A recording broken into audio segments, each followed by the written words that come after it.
কখনো ভেবে দেখেছো তোমার জীবন কেন বারবার একই জায়গায় ঘুরে ফিরে আসে?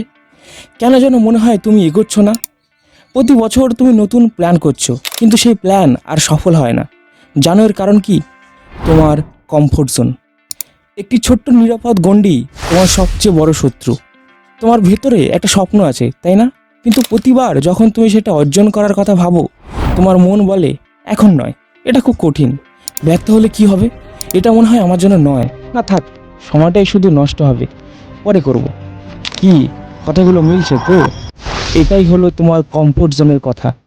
একটা সময় ছিল যখন তুমি স্বপ্ন দেখতে ভালোবাসতে, অনেক কিছু করার ইচ্ছে ছিল, কিন্তু আজ যখন তুমি কিছু করতে যাও, সবার আগে সেই কাজের খারাপ জিনিসগুলি তোমার মাথায় আসে।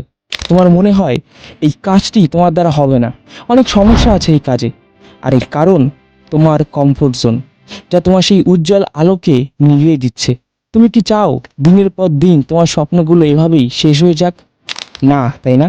তাহলে আর নয়, প্রত্যেক দিন একটা করে কাজ নাও এবং নিজেকে প্রশ্ন করো, কেন এই কাজটি তোমার জন্য হবে না বলে মনে হচ্ছে। সেই প্রত্যেকটি নাকে একটি খাতায় নোট করো, এবং যখন তুমি এটা লিখবে, দেখবে আস্তে আস্তে তোমার কাছে সেই কাজটিকে কিভাবে করতে পারবে তার আইডিয়াও তোমার কাছে আসতে শুরু করবে। এখন সবথেকে মজার বিষয় হলো যে এটা করার ফলে না তুমি তোমার ভয়কে হারাচ্ছ, বরং ধীরে ধীরে তুমি তোমার কমফোর্ট জোন থেকে বেরিয়ে আসছো। আর তোমাকে একটা কথা বলে দিচ্ছি, যখন তুমি কমফোর্ট জোন থেকে বেরিয়ে আসবে, একদিন নিজেকে আয়নার সামনে দাঁড় করিয়ে দেখবে। তুমি নিজেকে আগের থেকে অনেক বেশি আত্মবিশ্বাসী, এবং তোমার চোখে মুখে এক উজ্জ্বল ভাব তুমি দেখতে পারবে। এবং এটা ফিল করতে পারবে যে তোমার মধ্যে এক অন্যরকম সাহস এসে গেছে, যা তোমাকে আরও নতুন কিছু করার জন্য উৎসাহী করছে। তাহলে তুমি কি প্রস্তুত তোমার জীবন বদলানোর জন্য, তোমার ভয়ের শেকল ছিঁড়ে ফেলার জন্য? তাহলে আজই শুরু করো।